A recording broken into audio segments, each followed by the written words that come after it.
It's the base camp course. This is Indy Velo. You can see the course there. Goes around the coast a bit and then up over the top of the island. So that means there's a big lump in the middle, and you'll see the profile on the bottom right hand corner of the screen, and you can see there's one big climb halfway through, or just after halfway through, and a second little climb just after that. So 12.5 kilometres to go.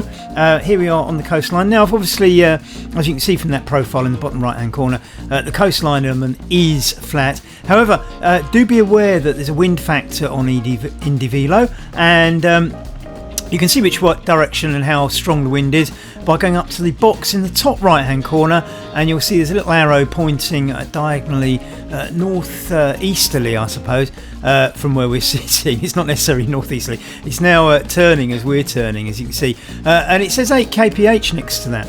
Now you can see we're going to turn quite a lot because the coastline here weaves in and out of these little coves, so we'll be in and out of headwinds, sometimes with a tailwind and all the rest of it.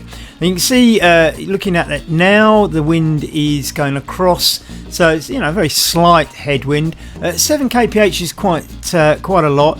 Now it does depending on how you set the races up, and I don't tend to set them up with strong winds. I'm riding this one just randomly, so I'm getting what I'm given, and it does make an impact on you. And you can see now I've got this 7% headwind coming in, doing 31 kph, which is okay, but it's dropping to 30.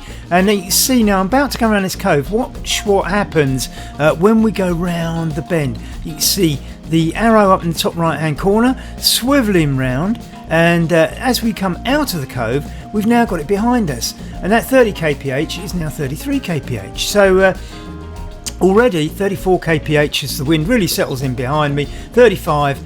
So you can see the difference, 37 kph now with the 7 kph tailwind. So roughly the tailwind, I think, look, 40 kph there. I think the tailwind can add as much as it says it does. If it's 7%, I think you can. 7 kph, you can add 7 kph to your speed. We just had an aerial shot there. You can see we're going to swing around more of these little inlets and jutting out sort of landscape as we go around the island. And of course, because we're going around an island, we're going to change direction naturally, because we're sort of going around, whilst it may not be a circle, obviously we're going round, and if you're going up one side of the island you might be heading north, but eventually you're going to sort of turn either east or west depending on which side of the island you're on.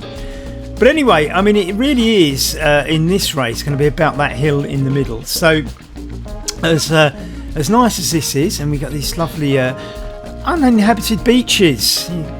Go on holiday there. No facilities, but it's be a great place to go on holiday. Assumes the water's swimmable, doesn't it? Of course. The no currents. It's that sort of thing. As long as the currents aren't like that headwind above. So here we go. I mean, we're sort of swinging around these other riders, not really stopping to take any draft from them. You can measure the draft when you're in an actual race. Again, go to that top right hand corner box next to the 6 kph. You see the box that says draft. If we're sitting behind a rider, you start getting a little bit of green edging in, and the more the draft, the more green the box goes. It's a little bit like the box just below that. I mean, so below where it says draft, you've got a map of the upcoming roads, so that gives you an idea of where we're going to swing around these coves, as we saw in the aerial shots a moment ago. Just below that, there's a bar there. The green section is the amount of we've done. We've got 10k to go. You can see how much we've done in actual kilometres by going to the top left hand corner. You'll see just under the time there, it's got 2.4k. So we've done 2.4k, and we're still not even halfway to the big climb over the middle of the island. Again, looking at these little coves and inlets and bits of land jutting out, you can see we're going to constantly change direction, and it's the wind impacts that's going to be a factor in that. Of course, in a race, you're likely to be in groups, so you'll be getting draft. You can see the draft just filling in a little bit of green there as we catch this rider, and it went away when we went out into that lane and went round the other rider. So for a moment, even though I wasn't that close to that rider, I got a slight draft benefit when they were just in front. So here we are, 2.8 kilometres in, probably about halfway to that mountain. 12.5 kilometres over the whole course. Of course, it's not a particularly long one. This one really is going to be about that climb. That's where the whole race will be decided, who can get over the climb. I'm sure there'll be some splits on this flat section anyway, but I think it will split into groups on the flat section rather than get disparate. But I think on the climb, that's when you'll start seeing the real breaks. Who can stick together? And of course, some riders will try and take the opportunity on this flat section to get ahead, knowing that they're perhaps not the best climber. Creating a gap out the front gives you a little bit of room for manoeuvre, and if people do catch you on the climb and even overtake you, you might be able to get them on the descent. Now, even when you've done the descent, you can see there is a little blip just after that, just before the finishing line. So it's not exactly going to be a romp all the way to the finishing line. That last little climb might just be decisive, but I would suggest it's probably not that hard. It's more a case of in racing conditions, when you're flat out, it will just probably seem harder than it might do if you were casually riding around like I am at the moment. 34 kph. I'm sure the front of the race will be somewhat faster than that. So onwards towards this climb, 3.7 kilometres now done. So we're more than a quarter of the way through the course, and it's not really had anything of any note that will give you sort of opportunities for attacks or give you any concerns about things, bits of the route that suit you. The only thing affecting this is the headwind, and I don't think it will be that severe in any race that we're putting on from West London VR in our Monday Malarkey series. Very flat stretch of coast here, not too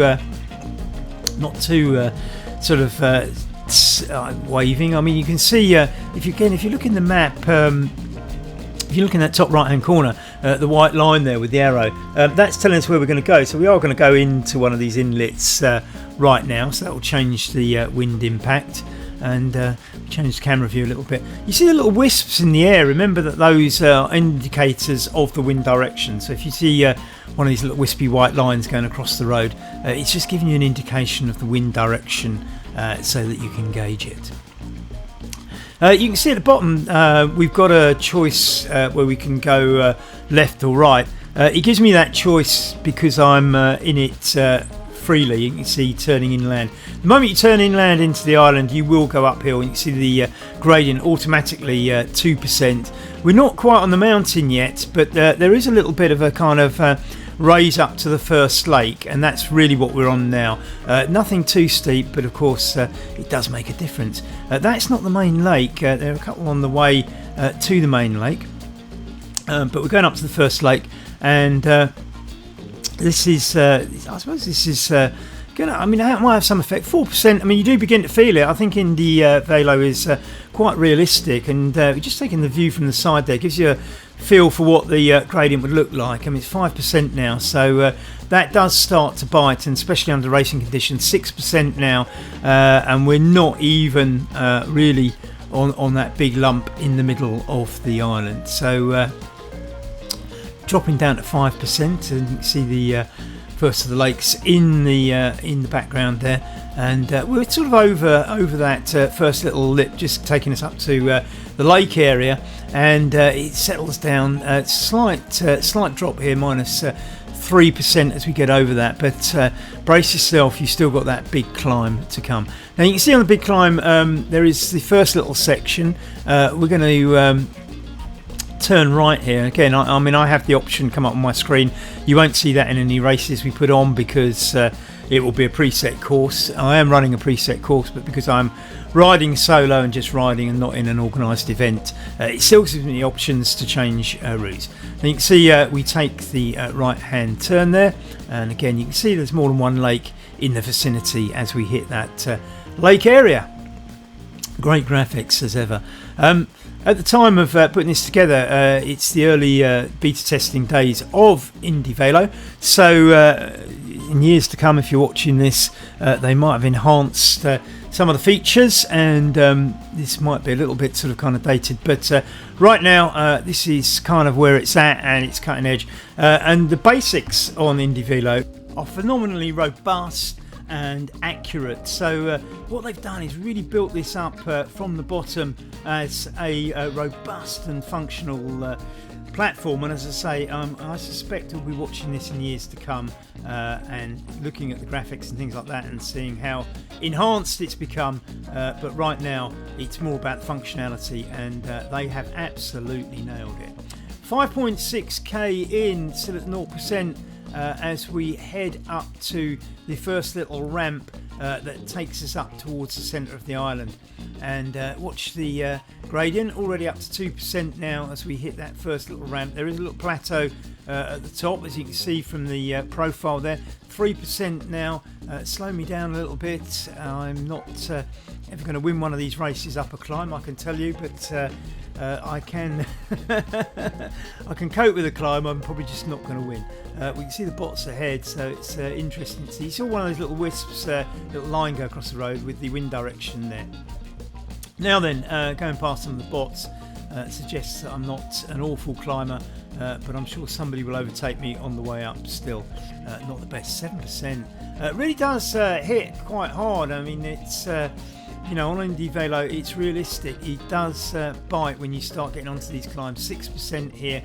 This is only the ramp bit. It's not, you know, it's not a long way, but 7% is whereabouts. I think, and in my view, you start getting the difficulty on Indy Velo. 8% here. You can see the red and white arch ahead, which usually signifies top of the climb. Obviously that's only signifying this little ramp as opposed to the full mountain climb. And again, look in the bottom right hand corner and you can see that the little arrow marking where we are is only just coming up to that little ramp before we have the main ascent. Got a choice of turnings here. Base camp, the name of the route of course, is where we're heading. 6.2 kilometres away through, so we're about halfway through the actual course, but we've got the hard bit to come. So I would say it's you got the hard half to come now. Levels off, we go through that little arch, just 1% now as we hit that little bit of a plateau, minus 1%, a little bit of a dip just after that finishing line. But this might give you a little bit of respite just before the big climb, but you've got to watch what other racers around you are doing, of course. 6.4k in, and now, wow, it didn't last long, did it? 6% already, 7%, 8%, in no time at all. We're hitting higher percentages as we start going up the big climb. 8% slowing me right down, only just in double figures. I'm sure people will be putting out more watts than I am here. It's not under racing conditions, but you can see the effect that even at those watts, I'm just doing 11 kph, which is, you know, not going to win you the race, is it? But nevertheless, this was, I think, a Saturday morning, and it's not necessarily when I just got out of bed the first thing I wanted to do. Being overtaken by somebody clearly a little bit stronger than me at 6%, it has relented a little bit. Nevertheless, it seems to be other bots going relatively slower than me, so I'm probably at the higher end. 7% here. I'm only pushing out 160, 170 watts, so it's not as much as you'll be pushing out at a race. Just hitting 200 there, working out that I wasn't really doing it properly, but it hits 9%, which is about as high as we've got so far. Only about halfway up the mountain as well. 9%, grueling our way up here. Under 10 kph, only putting out 200 watts though. Up to 10%. This is where it's going to start hurting. It's getting tougher, but we are within sight of the top. I say that not visually, you can't see the top because you've got that bend around the corner which kind of gives you a false summit. If you're not careful, make sure you're looking at the profile in the bottom right hand corner of the screen, because that'll tell you how far you are from the summit.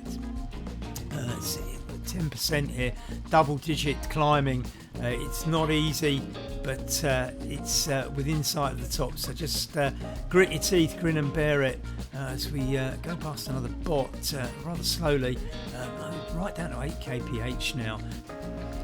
As we grit and Still at 10%. It's not relenting, is it? You can see the big mountain ahead. We're not going all the way up that, fortunately. In fact, I don't think you can go right to the summit. Relents a bit down to 9%, easing a little bit as we head towards the top. Not far from the top now, but still 9%. Depends how much you've got left in your legs. Still not going very fast, but overtaking the bots is an indicator of how tough this is. I don't know how relevant that is. At 9%, and it's stuck at 9% for a little while, hasn't it? It hasn't really eased off as we get towards that summit. And it's, I guess, say again, we'll all feel differently. We've all got different views on how hard it is to climb, but 9% is never really easy, and certainly under racing conditions. You look visually ahead for that, little ray of hope that you're going to see the summit, but it's a false summit because it goes around the bend, and you can see as you get around the bend, it actually goes up some more. Will the gradient relent though? We're getting desperately close to the top. What will the gradient do? It's down to 8%, easing a little bit. 7%. It's a little bit better. We can start pushing a little bit in the hope that we can get over the summit. And remember, it's probably a good idea to get some speed over the top of the summit, because that will get you a good start on the way down. But unfortunately, look what happens. 10% just as you start getting going. 12%. This is the hardest bit, but it is near the summit. We're nearly there, but 12% just to make it a little bit grueling as we get to the top. And you can see the top now. It's within sight. Just get over that, and then it's a free wheel down to the bottom. A little bit of a plateau halfway down, but there we go. 9%. It's it's getting a little bit easier. We can see where the top is now. I say. If you look at the turn there and you look at those little twists and turns, we're going down there. Effectively, the top was a little bit further than those, but we're going to turn right down those little twisty roads. You can see the choice here, the mountain pass. But those twists and turns, we're going down them. So that's really where we're going to be turning. You can see it in the top right hand corner with the little map there. You can see where it turns into those hairpin bends. That's where we're turning. Very, very nearly there. 8%, not quite as hard as it has been. 6%, it's getting slightly easier. And the turn is coming. As I say, the turn isn't quite at the top of the of where the road goes, but it saves us the last little bit. Here we go. Here's the right turn. You can see the summit is a little bit further up, but we're downhill now. Start pedalling hard. Get yourself some momentum. Look, I've already been overtaken by somebody else. Maybe they were coming the other way and downhill with some momentum already, because that was pretty fast the way they went round. Minus 9%. That gives us a chance to get some speed up. 47 kph, 48, 49, 50, over 50 kph. Very, very quickly. Keep pedaling. 60 kph already. Minus 10, 11%, giving us that momentum to make up some time. If you pedal hard, you might even catch somebody on these descents. Not everybody pedals quite as well as the others, and to my eternal amazement, you can actually make up ground on these descents, which kind of surprises me. Turning to the left here, gradient easing off. As I say, there is this little plateau about halfway down. We will get some more gradient as we head towards the beach. You can see now we're coming down towards the lakes on the way down, and minus 2%, so it's not, you're not going to get the same speed we had, but remember, if you've got good speed already, it will carry you into this. Nevertheless, up to 5-6%, and the goes up to over 50, and we've hit 60 kph as we go down this gorge. You can see absolutely fantastic this gorge, isn't it? I always think it looks quite good, and it's one of the great graphics. 9%, allowing you to really get up 76 kph, really making up some time. And we've got another one of these turns coming up. As the gradient drops down to just minus 2, so we haven't still got that big gradient, but carrying the momentum in allows me to do 50 kph as we head down towards this lake. Running out of road, 9 kilometres done, so only 3.5 to go to the finish. Now you're going to have to judge this quite well, because there is one little ramp.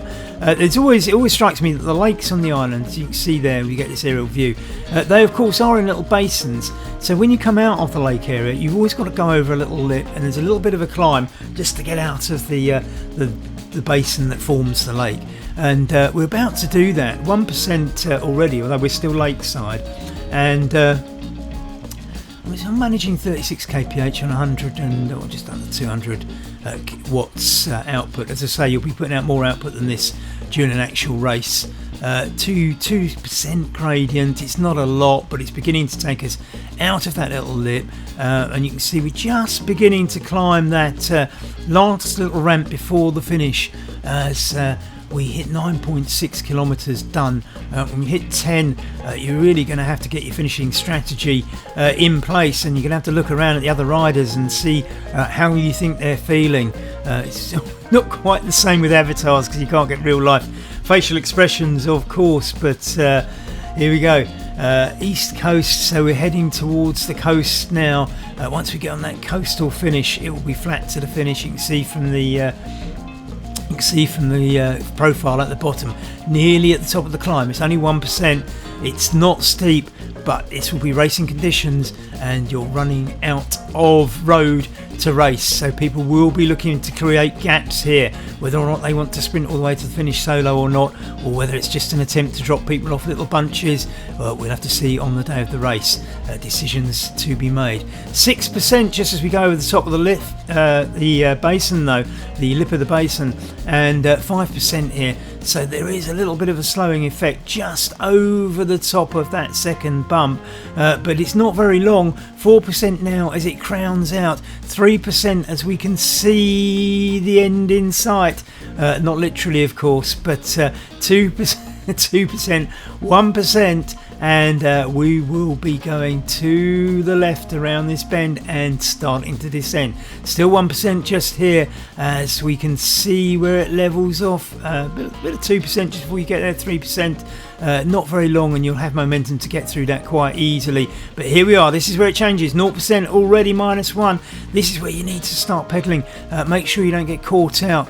10.3, only a couple of kilometers left, and it's time to get busy. It's time to get fast. We're heading to the coast. The race will be on here. 12.5 kilometres over the course, 10.5 done as we go down. Somebody else catching the draft. I'm never quite sure whether it's worth just dropping back a little bit and getting a draft here, or just pushing on, trying to make the best of it for myself as we hit the coast. So there's not going to be a lot more descent now. It's about being flat. Do I want the draft behind the other rider, or would I fare better pushing on my own? Hard to decide. Got away on my own. You can see now we're in and out the outlets. The wind coming from the side, from the left hand side, as we go up the coastal road. Slightly behind us here, but not fully behind us. Managing 47 kph quite easily. Slight 1% gradient, but that's just small undulations in the coastline. Wouldn't read too much into that. 11.3k to do. Done, sorry. So 1.1 to go. It's now or never. It's watching your opponents, making judgments. Are you the best sprinter? Do you need to try and go solo early? Hard to tell. Sitting behind this rider now, I'm getting the draft effect. Look in the top right hand corner, you can see that there's a little bit of green in that draft box, but I'm slipping away. I'm not getting the best out of this. Need to be tighter on the wheel if I'm going to do anything. And in a real race, I mean, this of course is a bot in front of us, so it's not quite the same. Pulling up there just to try and get the draft. Can I sit on the draft and get it right? Overshoot a little bit, losing out, not getting the draft by going too far. Slightly in front of the other rider, not really helping me, but I have got a tailwind now of about 8 kph, which is seriously helping ease the pain. Slipping back now, just trying to get into the draft. We've got 500 metres to go, and it's probably not a bad time to be in the draft. You can see the draft box now filling out with green as I sit behind the other rider, taking a little bit of pressure off me. But we're getting close to the finish now.